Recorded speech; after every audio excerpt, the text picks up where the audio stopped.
So yeah, Elena Bastet is gonna introduce the project. Elena is a dance curator and dramaturg, and yeah, I want to make it the introduction short, so Sayuri and Luiza can enlighten us with the knowledge. Yeah. Hello, good evening. Welcome to In Waving Shared Soil. Just a couple of words about the context of this event.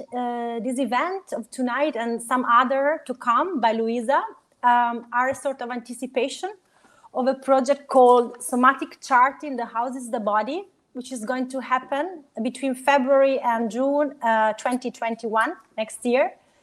Co-curated by me, Lorenzo Sandoval and Benjamin Bush, and hosted at TIR, the Institute for Endotic Research, and at Tanzhalle Wiesenburg in Berlin-Wedding. It will be a series of events and encounters which will bring together several visual artists and choreographers around the expanding notion of somatics, which is an umbrella term used to describe body approaches which put great attention to the perception of the body from within, looking, for example, at organs, tissues, cells, bones as potential triggers for movements, for affects, for processes of healing and of transformation. And in this way, sort of trying to promote an idea of body knowledge that generates from the body itself.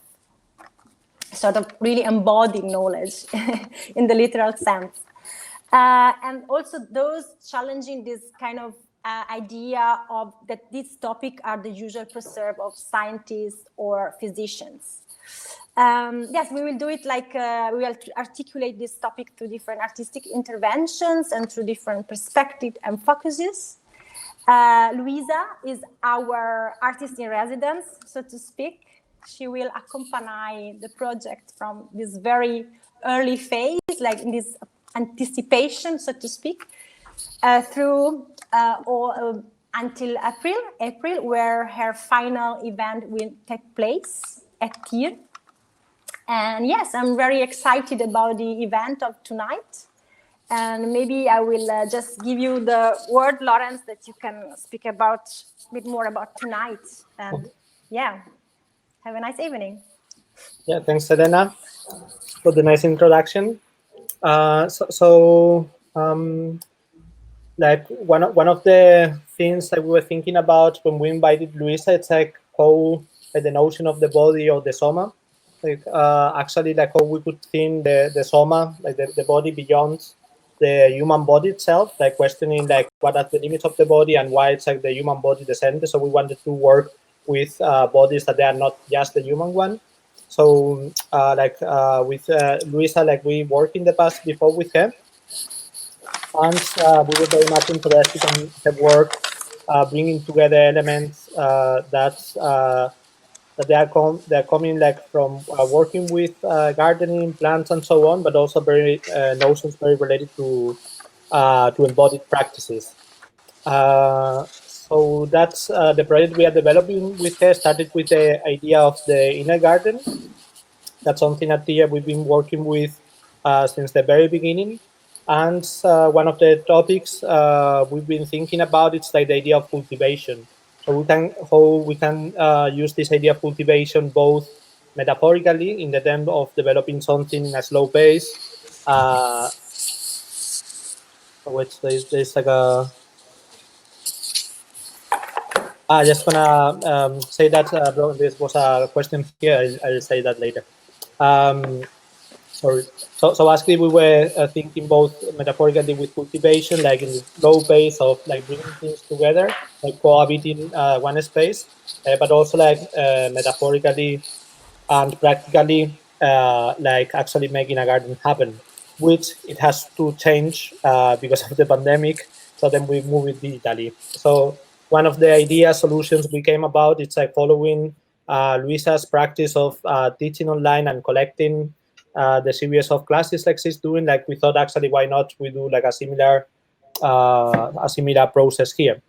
So the project of Luiza, which started already in June with planting some plants in the backyard of Tier. It's called In Weaving Shared Soul. And she's going to be working, she's going to talk probably about it now in a moment. But yeah, like she's going to be working about notions related with feminism, queer positions, and decoloniality, like referring to authors such as Gloria Anzaldúa, Lorna Goodison, and Layli Long Soldier. And as part of this online series, she's going to be hosting like a series of conversations. First one, it's with Sayuri. Like she's right now in Weimar, studying in the Bauhaus. And she's been working with agriculture, fashion, textile making, natural dyes, and so on and so forth. So yeah, thanks very much, both, and welcome. Yeah, I won't speak much because I want to hear what they have to say. Thank you very much. One last thing, please, people, like if you can switch off your microphone and just use it when we are going to when you talk or have a question. Yeah. Thank you very much. Thank you, Lorenzo. It's very. Oh, can you? It's good. Okay, good. Thank you, Lorenzo. It's very, I think, interesting to be doing this in this specific moment, right? When we were talking about this project in the beginning of this year, of course, the pandemic did not exist yet. And I was in a moment when I was exploring in my work collectivity and getting together a lot. So of course that takes on a whole new, I guess, dimension in a moment like this. And so when I was exploring all these things, I even while I was in residence here in December and January, December last year, January this year, I was even developing an installation that was all around this idea of getting together in a space. And so in Weaving Shared Soil kind of picked up on that thread and on that idea of bringing people together. And of course, unfortunately, with the pandemic, everything had to change, and that idea had to kind of be reconsidered completely. So initially, the idea, as you mentioned, was to have kind of an indoor garden, which eventually we started calling Tiergarten, which is such a great name. But unfortunately, due to the size of the space and the amount of space that we have here, that was not possible when the pandemic hit. It was supposed to start in the spring, so we had to rethink that, and then it became an experiment in doing a garden outside.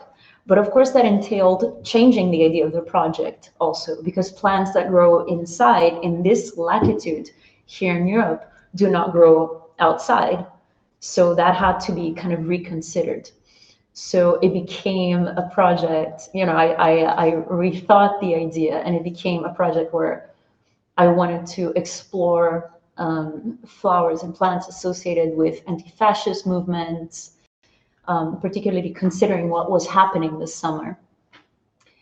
And we had an idea of maybe like getting people together outside in the garden, but it all depended on how the pandemic developed. And in the end, like summer went by and it wasn't really possible to even hold these events outside safely. So again, we come back inside. And I think I mentioned this because even those movements that we have throughout this year and these changes in the project, I think they are relevant, and I think they speak a lot to the movement between interiorities and external external impacts on the body that somatic charting is about. I've been kind of reflecting on that in the past few days, these changes and movements, even in terms of which plants do I engage with, the ways of rethinking that, because and this year has been a lot about survival, right? And I've been thinking about the plants that I initially planned to use would not survive outside, while we humans had to stay, if we wanted to be together, we had to stay outside and at a distance in order to survive. And then now we come back inside with the plants, at least, because it's still not possible to gather inside. So there's this kind of disconnection that I've been thinking about is part of the context of the project, but it is very relevant and very interesting to kind of meditate on. So now with the kind of, let's say, third movement of the project, inside, outside, now inside again, that accompanies also the seasons and the passing of this very strange year, I'm thinking, so I again had to rethink the project, and I started looking in, or I started this, let's say, third conceptualization of this project by looking into three poets whose work deals a lot with questions of interiority and exteriority. I started from my spiritual mother, Gloria Anzaldúa, thinking about particularly a poem of hers called Cultures. It's very, very beautiful. I mean, I don't think we have time to like go through the poems in depth, but I really encourage you to look look this poem up if you're interested. As I said, it's called Cultures by Gloria Anzaldúa, and in this poem she traces these kind of intersections, I guess, between domesticity and femininity and framings of masculinity, between the border culture, the border Tejano culture that she was raised in and that she came from, and kind of mainstream ultra-capitalist artifacts of American culture, of US American culture. So it is a poem that, to me, deals a lot with these movements. And she talks about, in the poem, the idea of cultures is expressed both through the planting of seedlings, and that she describes that she's doing. You know, she starts the poem by describing herself using a pickaxe and taking a shovel to the soil and so on, and ultimately planting all of these seedlings in cans of Spam and bottles, like Coke bottles. So there is a question of culture both in, let's say, the sociological sense, and culture in the, what could we call it, the botanical sense maybe, which is very interesting to me. And then the second poem that I wanted to have as kind of a guide to this iteration of the project is a very short one by Layli Long Soldier, whose work I also really, really recommend. It's from the book Whereas. And this one is very short, so I'll just say it. The poem kind of opens the book, and it's in the beginning of part 1, these being the concerns. The poem is 3 lines. It's, now, make room in the mouth for grasses, grasses, grasses. And grasses, and the idea of grasses and expanses, like the expanses of plains and mountains and so on, those are very present in the book. Layli Long Soldier is an indigenous poet from Turtle Island, and also known currently as the United States. And she talks about grasses throughout several poems in this book. So this idea of opening the book with this this exhortation saying, "Make room in the mouth for grasses, grasses, grasses," is, to me, it feels like opening yourself up for, and opening your body too, to engage with those conversations and engage with those even like historical considerations that she has in the book. One of the scenes that she describes in one poem is, unfortunately, I'm not gonna remember the names now. I don't have the book with me, but she talks about how I think it was, and please don't quote me on that because my memory is horrendous, but I think it was a governor of a region in the United States that, when told about a famine that was affecting indigenous communities, said, "Let them eat grasses." Pretty much, kind of almost like a Marie Antoinette kind of situation. And this guy ultimately got killed, and they did fill his mouth with grass. So it is very interesting to think about the presence of grass as also a form of justice, really, of anti-colonial justice. And then you also have Lorna Goodison, who has this series of 3 poems called "From the Garden of the Women Once Fallen," that all of these poems kind of deal with also questions of interiority and exteriority. Particularly, I had trouble choosing which one of these poems I wanted to engage with in this project, because the 3 are very interesting in different ways. But in the end, when I started thinking about somatic charting and kind of considering in weaving shared soil within the context of somatic charting, I ended up choosing the first one, which is called Time, and talks about a woman cooking rice and peas, or recalling the cooking of rice and peas on a Sunday, and kind of boiling thyme because she doesn't have access to that in the moment of the poem, and boiling thyme as a way to make others outside to kind of let the smell waft away, so it would seem like she had food on the table that day.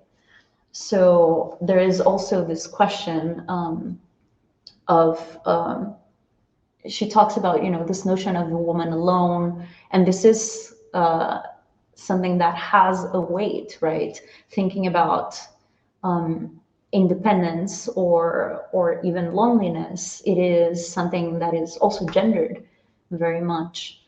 So yeah, these are kind of the 3 poems that I wanted to take as a beginning for this project. And today, what I wanted to do with Sayuri, and this is why I wanted to invite her specifically, all 3 of these poems, they do mention specific plants and herbs. And initially, I thought about just like making a garden with the plants that are mentioned in this. But that would kind of close the project in on itself, right? It would be something that I'm making, in a way, dialogue, creating some sort, I guess, of dialogue with the works of these poets. But it would be kind of a closed situation. But then I started thinking, how do I maintain some sort of dialogue, particularly considering that it won't be possible, at least in the foreseeable future, to have people visiting this space. So how do we kind of work around those difficulties and create some sort of dialogue, even without the possibility of physical presence? How can this be possible? So I started thinking that it would be interesting then to perhaps invite people to send seeds, invite a number of people that are doing like super interesting, amazing work with seeds, and that would bring their own questions also to this. All of these poets, they bring up their own questions, but I guess by opening up the process and inviting all of these people who are working with plants and have their own concerns and their own ideas about it, I think it would enrich the project a lot more, and it would also, I guess, bring something into the conversation, you know, these kind of ongoing conversations on interiority, exteriority, and so on. And today we have Sayuri, as I said.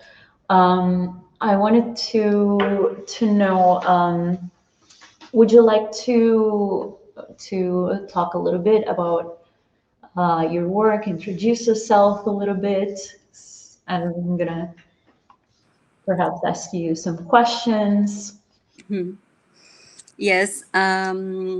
First of all, thank you, Luiza, for this invitation. I'm really happy to be part of this beautiful and very powerful project.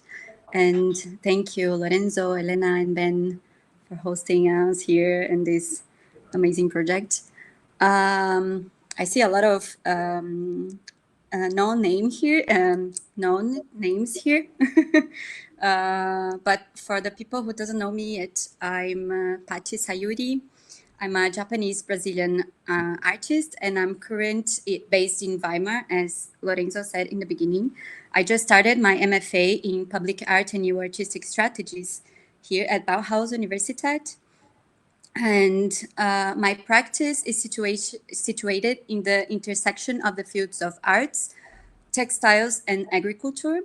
I have research in shibori technique and indigo dyes technique, also both traditional Japanese handmade fabric dyeing techniques.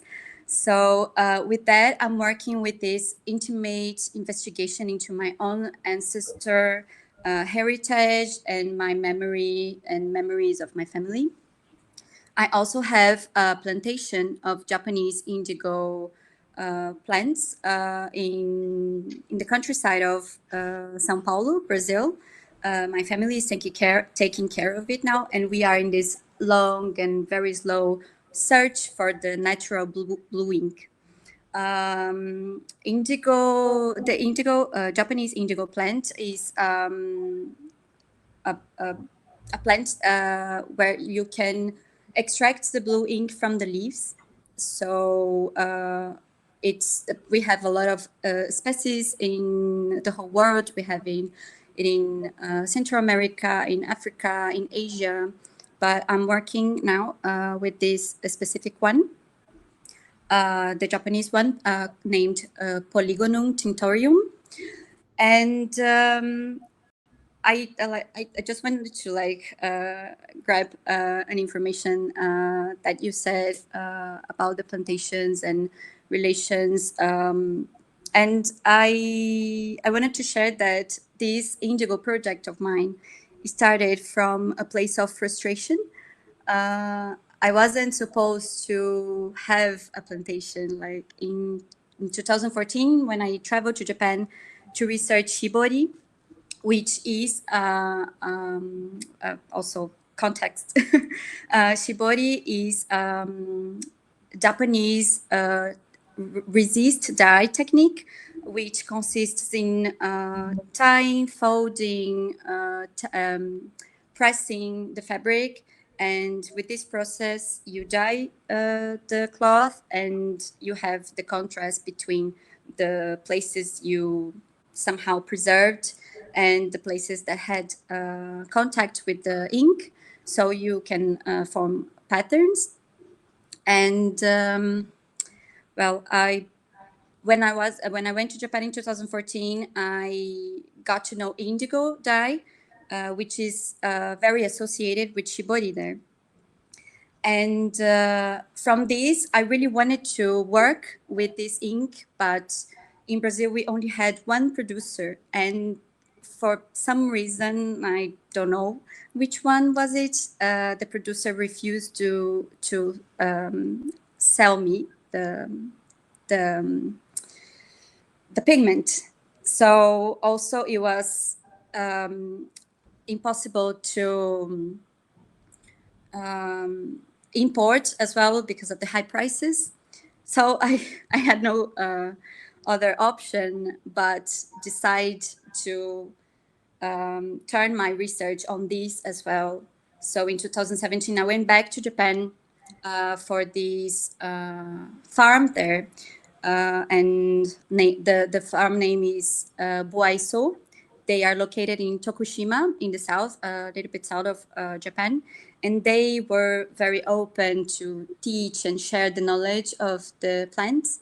So I had some illegal seeds. I put them in mail to get to Brazil because like you can't just travel with seeds there. So I waited for 3 months to have these seeds at home. And I started to develop the plantation together with my family in this piece of land that we have in the countryside of São Paulo state. That's amazing. And it's a super interesting story because there is again, we're talking about movements, and I'm thinking, about the whole history of your family going from Japan to Brazil, and then you going from Brazil to Japan, and the return of like you returning, and then the seeds that you also brought. I mean, there's so many interesting threads in this, thinking about borders and the circulation of botanical material amongst borders. There is the question of the permeability of borders that is very interesting, and the permeability of bodies too, right? How some bodies can circulate amongst certain spaces in particular ways. I mean, there's so many questions. For instance, one of the first things that comes to mind for me when you tell me that it's not, you cannot just send seeds. Of course, a part of me is like, okay, yes, that's why like Australia is super strict, for instance, with what can enter the place, because of course when you're circulating with flora or fauna, it can happen that you create a super imbalance in a local environment with the introduction of a new species. Of course, indigo is not a new species in South America and in Brazil. This is not the case. But there is also the question of borders in the sense of visas, and who is allowed and granted the right to circulate. And I think it's a conversation that you and I were having quite recently, even thinking about visas, like you had to get your visa to come here. How was your process to go to Japan, for instance, and how was the process of sending the seeds back to Brazil? Well, emotionally, first, I will say that I think this is important to share. For me, it was emotionally difficult to go to Japan because it is a very intimate and complicated story related to my grandfather. He migrated from Japan to Brazil when he was 9, together with his mother, who was divorced in the beginning of the century in Japan. So they had to start over here no, because I'm in Germany now, but in Brazil. I still didn't switch the countries in my head. But they had to start from zero in Brazil. and they worked with agriculture since the beginning until my grandfather got married and moved to the city. But my process to go to Japan was like I had to ask for a visa. It's not because I am half Japanese, half Brazilian. That means I am allowed to go there. I am Brazilian, so I had to like get to the process in the embassy and ask for the visa. So they gave me this amount of time to go there. And when I knew about the restrictions of traveling with seats abroad and overseas. So instead of putting in my luggage, I put it in the mail because this would pass through some kind of regulatory agency, and they would tell me, okay, these seats are allowed or these seats are not allowed. Thankfully, they entered because I put all of the seats in the mail. I was really afraid of on the way back, they stopped me, and I don't know, I am a bit terrified about these situations where they will question me in another country. So I just decided not to put it in my luggage. So I put it in the mail, and the Anvisa, which is the what is the name of the it's the system that regulates whatever comes, enter, and or not in the country, connected with this living, medicine, anything, this kind of things.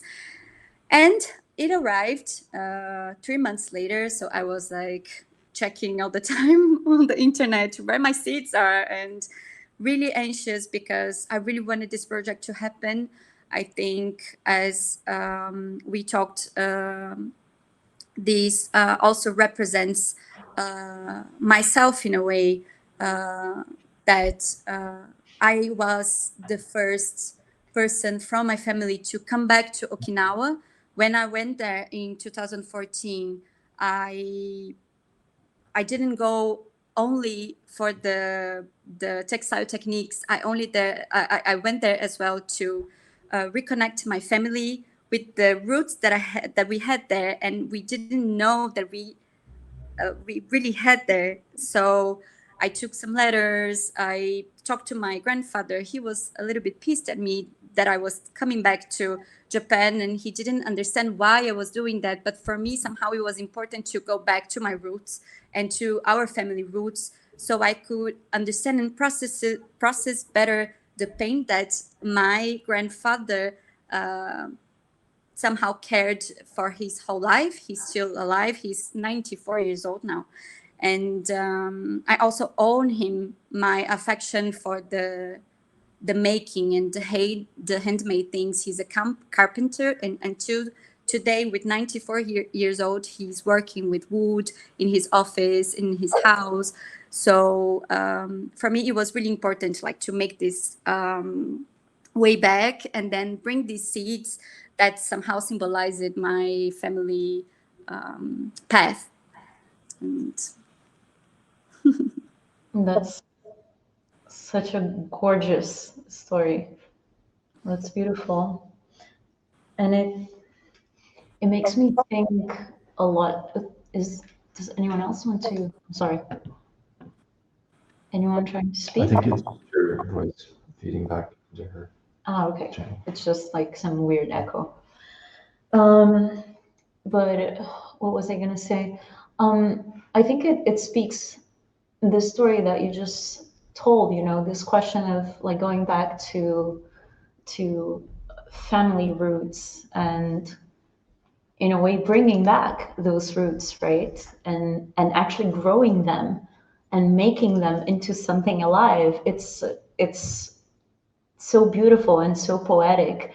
And I think it's something that really attracts me in your work, the poetic dimension of this.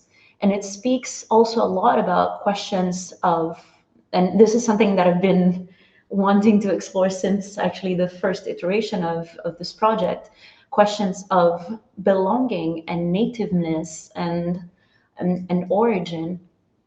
because to kind of explain why I say this, in the very first conception of this project, I was going to try to engage with plants that are national symbols, because I wanted to explore the idea of a nation and belonging and so on. And I had, like a series of plants, but those had to grow inside. So that's why the idea was kind of dropped when I had to go outside.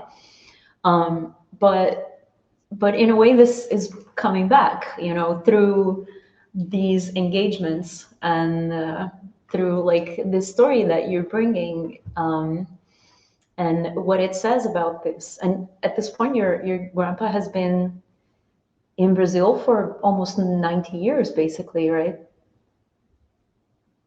Yes, my grandpa went there when he was 9, so it is like now he's 94, 85 years in Brazil. He never came back to Japan because of this complicated story. So he had like these issues with Japan about being forgotten by his family, and he lost contact 25. It was 25 at the time that I went there. So for him, even me going there, and even him being very, very angry with me traveling there, and like really like actually knocking on the door of my family without they knowing that I was coming. And in Japan, this is very unpolite. So it was like a whole process of digging these painful memories, but also a process of healing and thinking about these nativity of the seeds and the plants and so on. I was reflecting also on the origins of indigo. Like I'm not sure if Polygonum tinctorium is native from Japan, maybe it was from China. Indigo was an object of conflicts in this area as well, because it was like this very precious pigment to dye clothes of the royalty. So we also have, like, I discovered once I got here in Weimar, I discovered that in Erfurt we have it's not indigo, but it's a plant that it's not native from here, but it's been growing here and cultivated here since I think century 15th. And it is also like a thing that brings a lot of money to countries, and because of that, it was like this in this territory of disputes. And also, and then with me bringing the seeds to Brazil and making them growing there, and conclude the complete cycle of growing the plant and let it like develop flowers, and then the seeds, like, what are these seeds now? Are these seeds Japanese? Are these seeds Japanese Brazilian? Like, now I have these seeds here in Germany as well, because I don't know, this became my main project, and this was already symbolizing myself in a matter of becoming a Japanese Brazilian seed, because it's like this one is 100% born in Brazil, and now they are here in Germany with my process of migration as well. Like, are they going to be Japanese, Brazilian, German seeds now? Like, it's like this thing, and I don't know. It's just a lot of things to reflect on, but I am like working on it and constructing these ideas surrounding like. And I think this brings a very interesting kind of aspect into, I see it almost as like a folding of identities that kind of like go and kind of start, piling up and entangling with one another and folding in with one another, which to me also connects a lot with the idea of shibori. Mm-hmm. And what you were saying about shibori being a technique where you fold the fabric and you compress it in kind of different ways to dye it and to have, and to see the complexity of the patterns that it generates that are very beautiful. You see that in your work. And this folding of the fabric, kind of like, in order to kind of bring this conversation also to the idea of the body, also to me, whenever I see folded fabric, to me it has such a beautiful resonance to the folds of the body too, and the way that skin kind of like folds and bends, and in a way, it's, I guess, easy to think of the skin as a container of the body, but at the same time, it is something. Yeah, there you go, beautiful. Yeah. Good. I mean, I also relate Shibori a lot with this huge piece of fabric, and also the skin and the scars. Shibori is this kind of process and practice that can damage the fabric and really transform the fibers. Like, for example, this, luckily I brought this here with me. This is my first indigo fabric that I dyed in Japan. And it's also a shibori technique. It's folded and also sewed. I mean, my English is not good, but I would try to like fold it until and while I speak. But each shibori that you develop is unique, and I think this is the most beautiful thing in this practice, because I don't know, you're dealing with so many layers and colors, and you have to prepare the color, and the color is through dyeing, and dyeing demands the process of heating a water. And in my particular practice, I prepare each color. I work with chemical and natural ones, but when it comes to chemical ones, for example, I mix the colors and I don't note the recipes of them, so I have a surprise every time. And this also reflects on the action that I do in the fabric, when I press it, when I fold it, when I tie it. And like, this is, and you can see, like, when you sew, for example, you can see the marks of the thread and where the nail enter, because you need to put pressure on it to keep the fabric away from the dye somehow.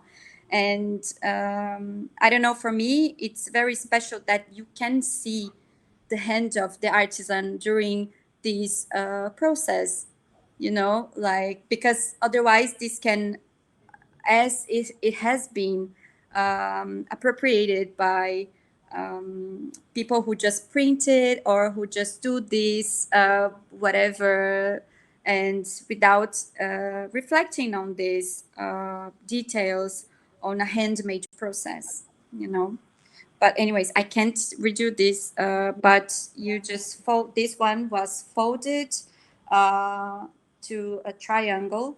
I would do this without trying to get the pattern back, because this is impossible, like, as every shibori technique. But you do like these triangles with the fabric. Ah, Yeah, right.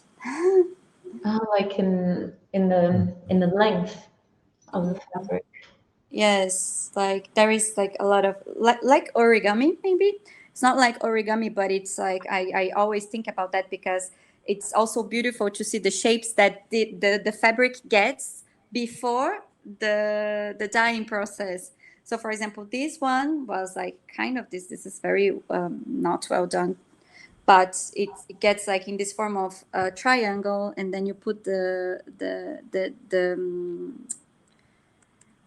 I forgot the name. Anyways, but you sew here, and then you put pressure in it, and then you put it in the dye. So when you open, every place that is white is the reflection of the pressure that you put it on the fabric. Ah, okay. Yeah. So for me, this is like the most poetic thing on Shibori, like this idea of creating scars and also this kind of map of your actions. And Shibori for me also reflects on your emotions on the exact moment that you produce them, because you for several times I had like this idea in my mind, like I want to get this color and I want to get this pattern, and then I calculated it and then I tried to control it, and in the end it just comes totally different because you can't control it. You know, like you just can't. It is very handmade and demands time, but your emotions are also in this pattern, you know, it's also printed their diet there, and this for me is the most beautiful thing in Shibori. That's beautiful, beautiful. And yeah, it definitely reminds me a lot of, you know, I guess there's a whole conversation also about trying to control the body too. I just wanted to ask, how are we in terms of time? Like, It's 8. okay, it's 8 now. Yeah. Was anyone trying to speak or? No, I was. I think we can keep going for a little bit more. Okay, okay. At some point, maybe we can open questions if someone. I mean, when you finish.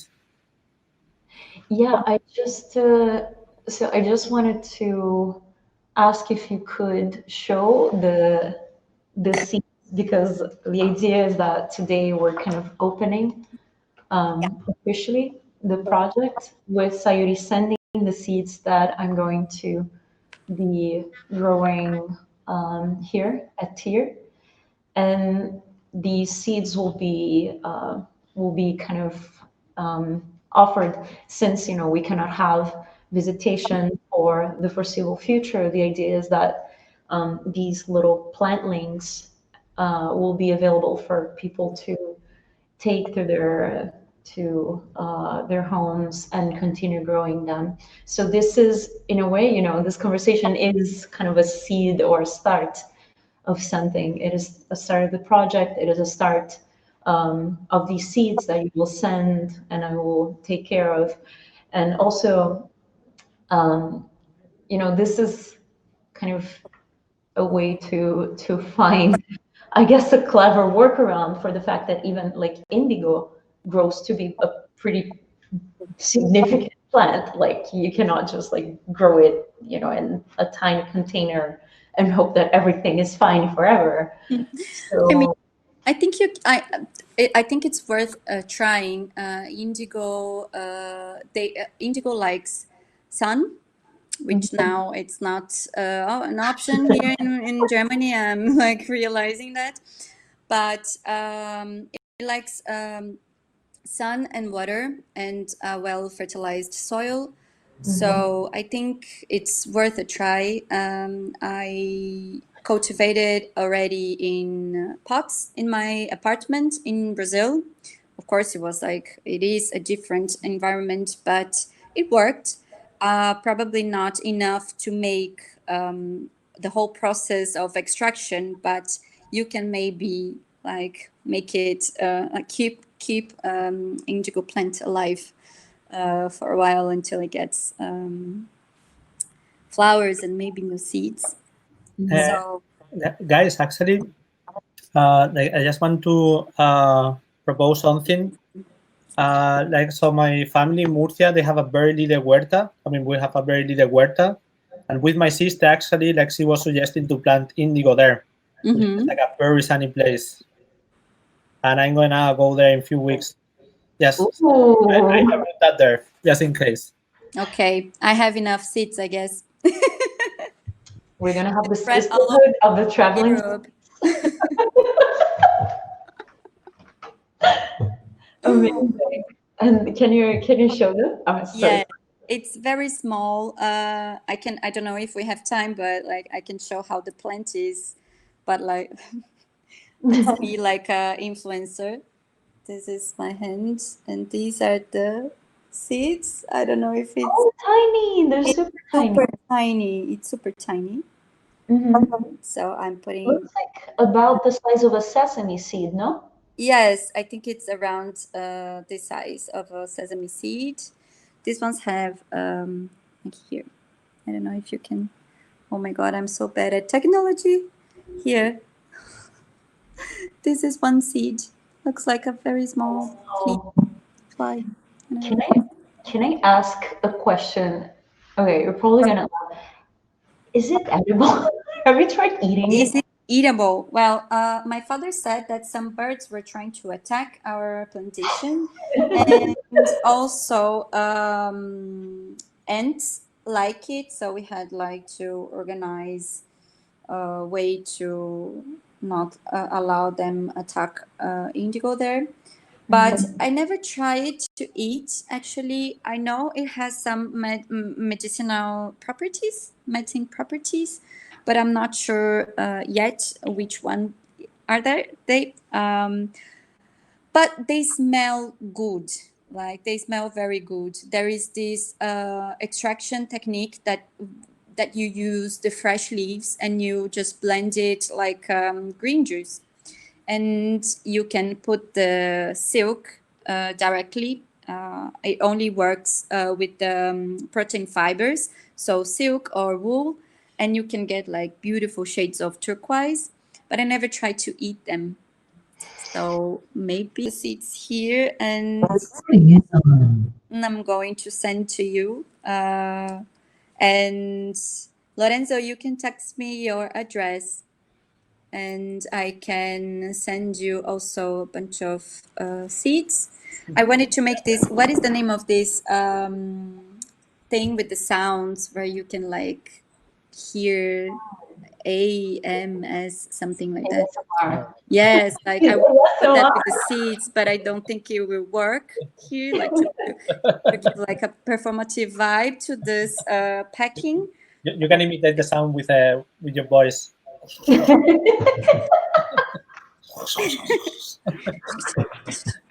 I can do it. Yeah. Okay.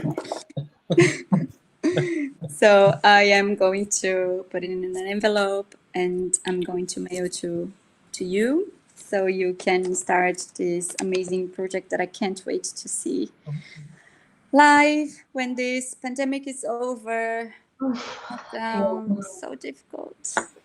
Nobody can stand this anymore. My God. Yeah.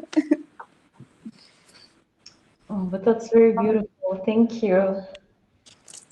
Yeah. Kumar.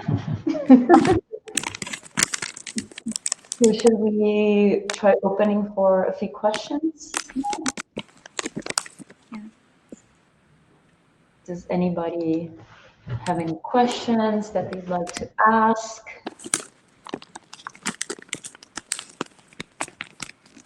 It always takes like a little moment.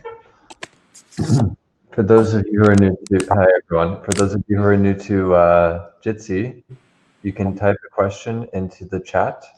To open the chat, there's a little speech bubble in the bottom left corner of the screen. Just click on that to open the chat.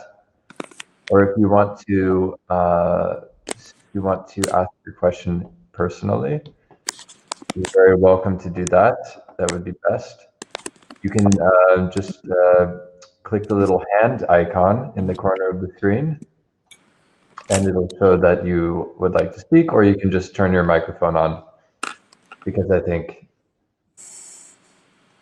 there shouldn't be too much competition immediately.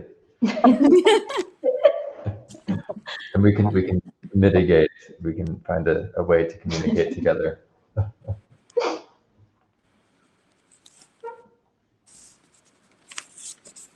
Anyone else? Should we give it a moment? I'm gonna drink my beer in the meantime. I have a question for Sayuri. Hello, Franca. Hola, Can I Sayuri. see you? Turn You wanna see your me? camera on. Okay, wait. Hi, babes. I'm here. Can you see me or not? Now not. It's black now. The You screen. disappeared. Ah, it's weird. Okay, I have the camera on, so I don't know why I'm not there.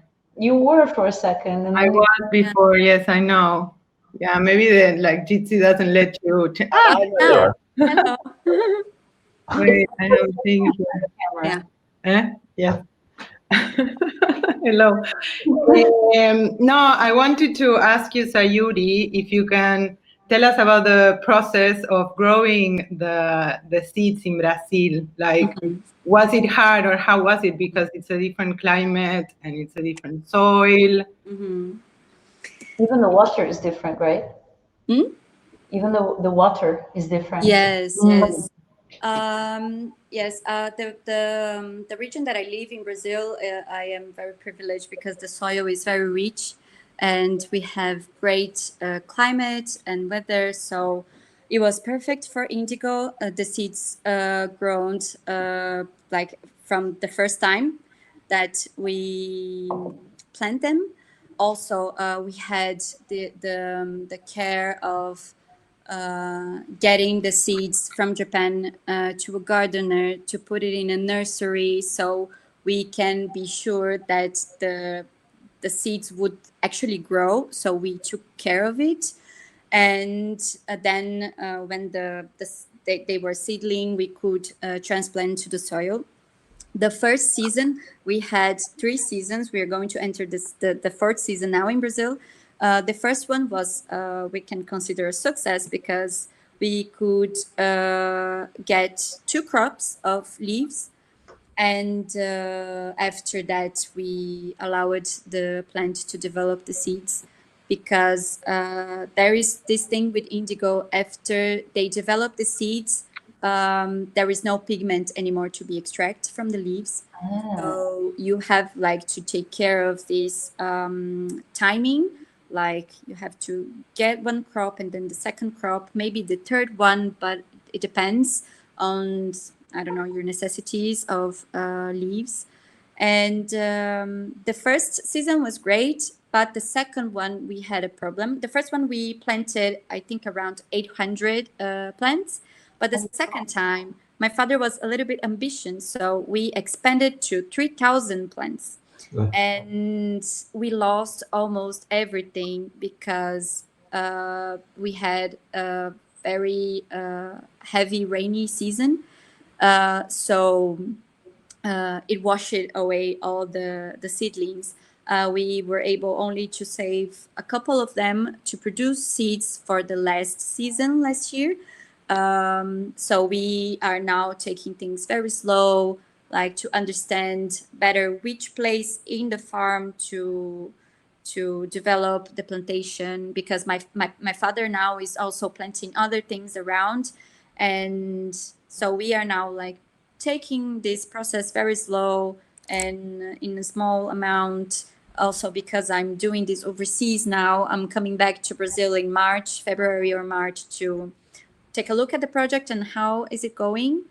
But basically it's like nature is this unpredictable force, and beautiful as well, because you learn so much from it. Like you have to just like accept that nature is the owner of everything. Like it doesn't matter how much you plan, if you are doing it right, like if it decides that it's going to have this pouring rain that will wash everything, it will do, and you have to deal with that no matter how hard was your work on it, and it just can disappear. But also nature gave me so much patience, and I don't know, it's like just, it's beautiful. I don't know how to express this and how to explain it, because it's a very particular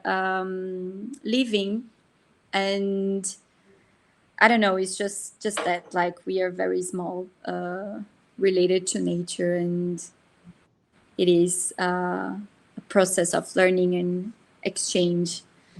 Like how we negotiate this, like how am I going to do this plantation now, and with all this climate changing as well, like this crazy rain seasons in Brazil, and then we're having a weird cold season as well in Brazil that is not that common. So yeah, this was my experience so far with the plantation itself. Mhm. Wow, that's amazing. And yeah, it makes me think of how much more predictable the weather will get in the next years, right? Because we're not looking at a very optimistic scenario right now. But does anyone else have a question that they'd like to ask?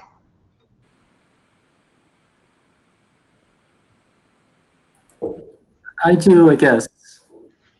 Let me see. Hello, Pedro. Let me see if I can turn. Oh, Oi. hi. So I was gonna ask you about the process of extracting pigment from the. Oh my god, the name I completely blank out right now. But from the plant, from indigo. How was to adapt the extraction process? Because I know you have to implement different techniques of fermenting the leaves, fermenting the stems. How was to adapt that process in Brazil, and how are you, if you're already doing that in Germany? What different ingredients are you using? How is that process? Thank you for the question. There is several process of extracting the pigment. The one that I am focused now is the fermentation of the dry leaves. Is the one that I went to Japan to learn, and I still like I have this project happening since 2017, 18. So 2 to 3 years trying. And I am still searching for the pigment. I didn't succeed yet in the extraction because the weather conditions in Brazil are way different. The fermentation process in Japan happens during winter, which is like way colder than in Brazil. And it takes around 3 months to be done. And in Brazil, it's crazy because we have this heat all the time. And I tried several times to ferment. And when I was almost getting there, the mixture got rot. And it's like, and all was gone. And I had to like start from the beginning. So it is a very hard process and exhausting. And for several times I tried to, like, I thought about giving up because, like, I don't know, there is other ways, but this method with the fermentation from the dry leaves gives you the deepest dark blue. So I really want this one. So I am still searching for this blue. And here in Germany would be great because it's colder, so I could control better the temperatures but the problem is, how am I going to bring the leaves from here? Because I need a certain amount, and it's a big amount of leaves to have like this size of pigment and like compost, we can say, because it's the result of the fermentation. And like, I think this I will not be able to do, so I will have to start from zero here as well. Like, I will have to plant, cultivate, see if the plant will develop, and if they develop, I will have to check if the leaves have like high potential of pigmentation, and then starts the process of extraction. So it is really a very long-term project that I have no idea when I am going to succeed. I can wait for it, but I didn't lose the hope yet. Thank you.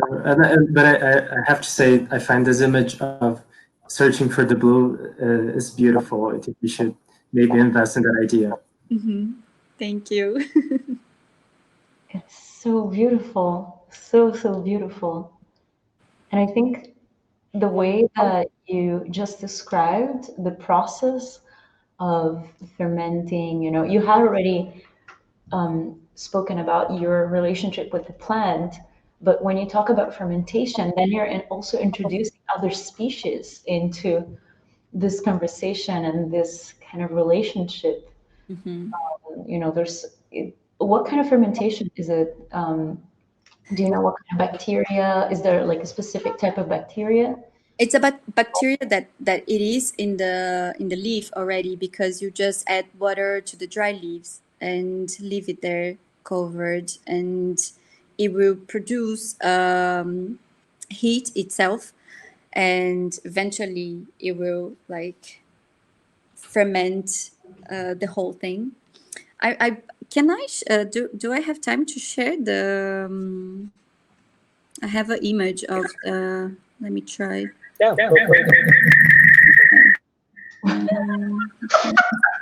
Your screen.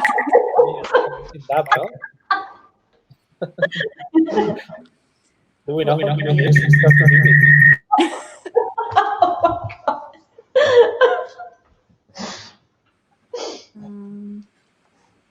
Wait, I am terrible with the multi-species. Your microphone is the best. Okay, here. I think I got this. Can you see it? Yes. Oh, yes. Okay, I am going to, I don't see anybody because I don't know how to open the Jitsi without covering this, but these are pictures. Where am I going to? Okay. Visual. Okay, here. Can you see it? Yes. Okay, so this is the land that we plant. This first picture with the hands are the seedlings. This is my uncle and my aunt, Rosaria and Geraldo. This is Rafa, my partner. Hi, Rafa. I know you're there. And this is my father. And we are working on the indigo plantation from last year. This is the result of the first season, the first crop. I'm a little bit down in there. It's not that big, but for the picture, it was nice. But these this is how they grew and developed in Brazil. Very, very healthy. And here is the process of blooming and seed seasons. This is from 2018. Wow. Still result from the first season. And it's pink. The flowers are pink and very small. And that's why we have like such a small flowers. And this is the fermentation process. This is the cropped leaves, green. You have to dry it in the sun. And when they are dried, they turn a little bit blue.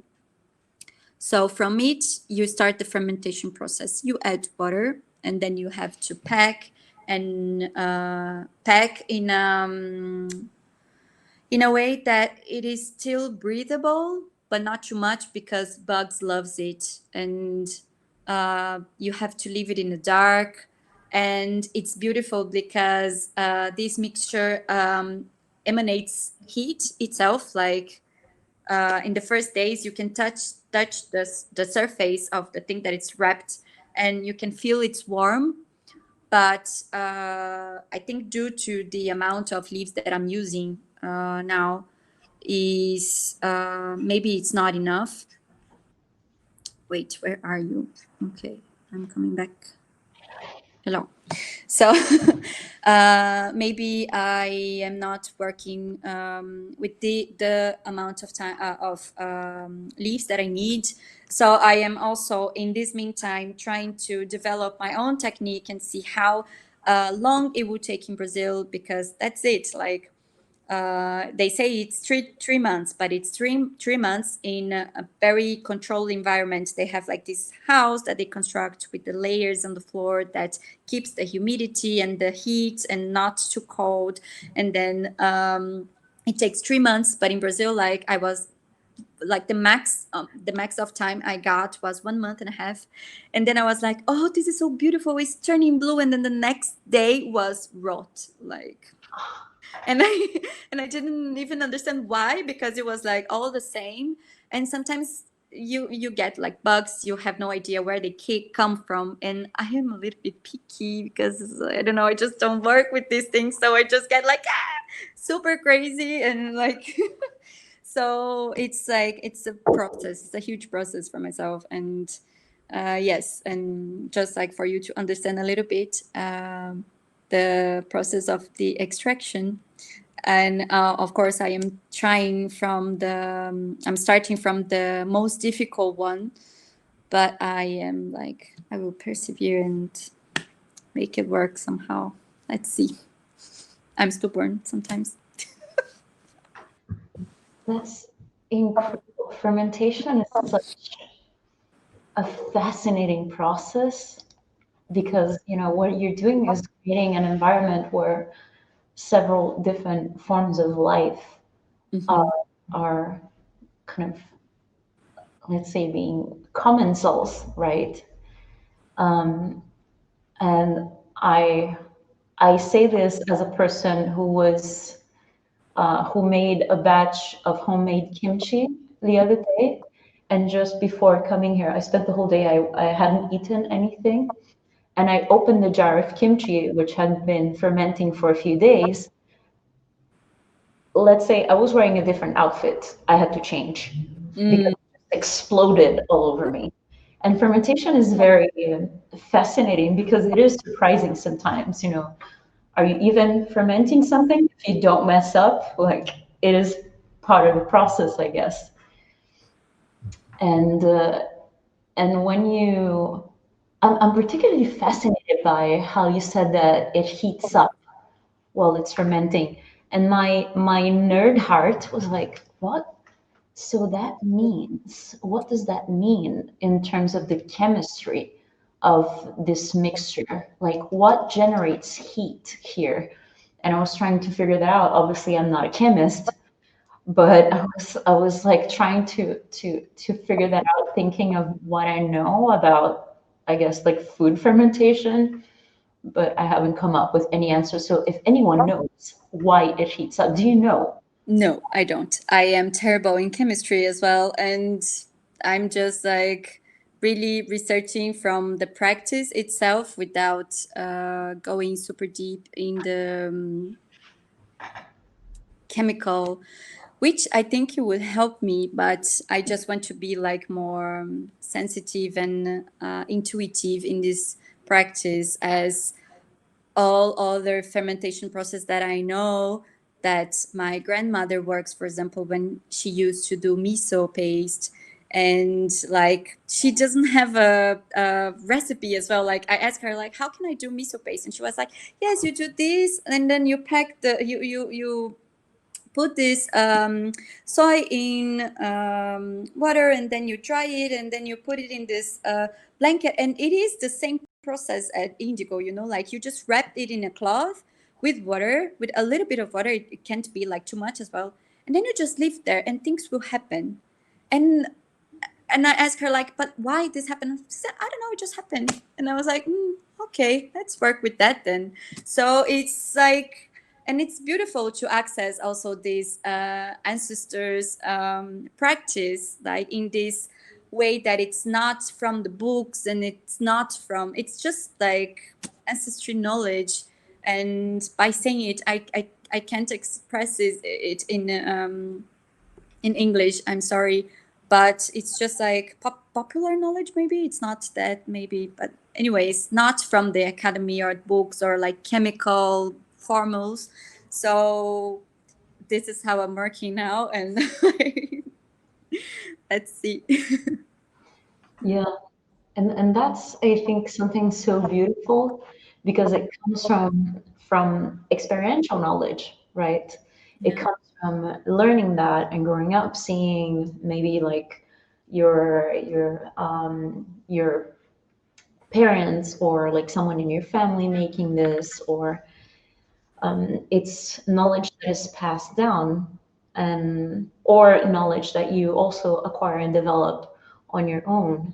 And I know that you are a great bread baker too. Yeah. And you work a lot with sourdough. Station that I can really deal with, you know, like yeah. And it's crazy also because if you think it is the same process as well, you get the flour and you put a little bit of water and you just let things grow. It's like magic. Like, and you do this for 7-8 days. Like I had to create a ferment from the start here in Germany because I forgot mine at home. So I developed one during 8 days, and I made a bread last weekend, and the ferment just grow because it's there. Like the bacteria is there. Like it's a whole new world that we have no idea about if you don't have like a microscope to see it, and it's crazy. It's very fascinating.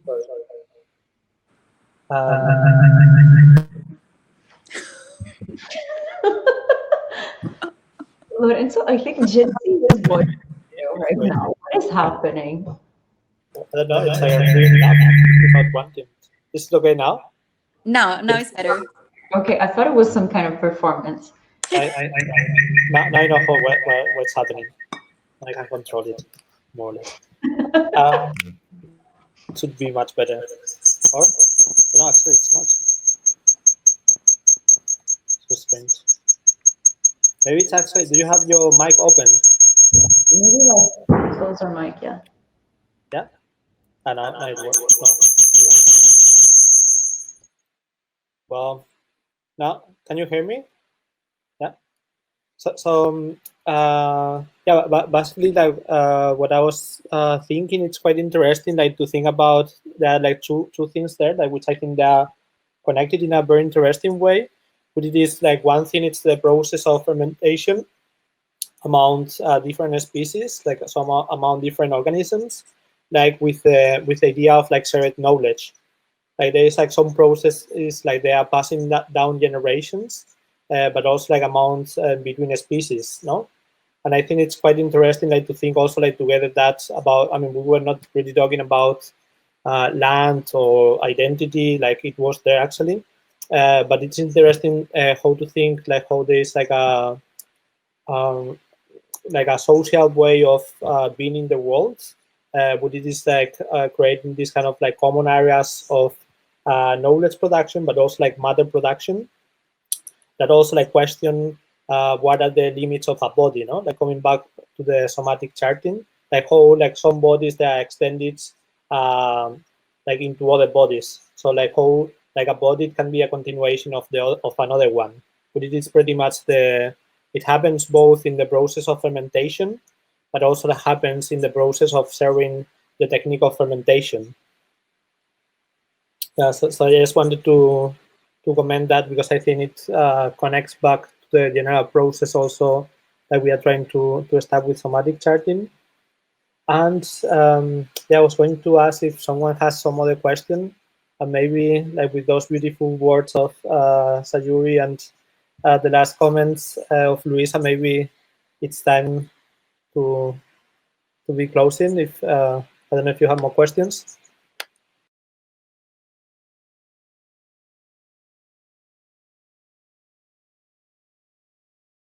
No?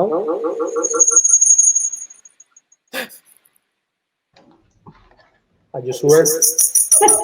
Last chance.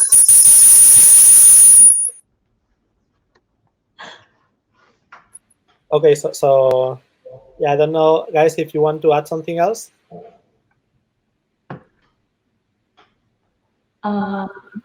Is it? Hi. Can you hear me? Yes. Cool. Do I also have this strange psychedelic effect? No. Like Lauren? No, I just wanted to say thank you. It was really, really inspiring. it creates a lot of entanglements and inspiration about all the possible interconnection between our body in relation to plants, seeds, like and also like all this kind of symbolism and metaphors that we bring with us also through ancient rituals and so on, that always has to do with plants and seeds and fertility, for example. How it invites us to go beyond this symbolism and metaphors and really think about more material way of how we are really interconnected to that. It was beautiful when you were talking about this mood of patience and resilience and like how to cope with nature. Like, I think it has really like a great value also in terms of suggesting us how to act, really to you know, like to be able to coexist with our species. And yeah, very beautiful, very precious what you are doing. Thank you. Thank you, Luiza, for making it possible tonight. Thank you. Thank you, Sayuri. Thank you, Elena, Ben, Lorenzo. It's really amazing to be able to do this. Thank you.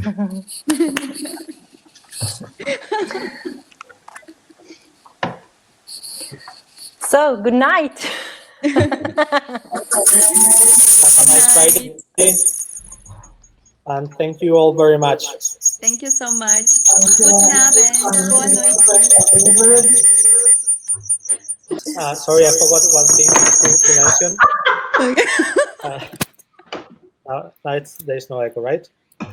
Yeah, I would like to mention like the table Luiza is using. It's like a table by Luis Berrios Negron. So this is part of this project of cultivation inside of Tier.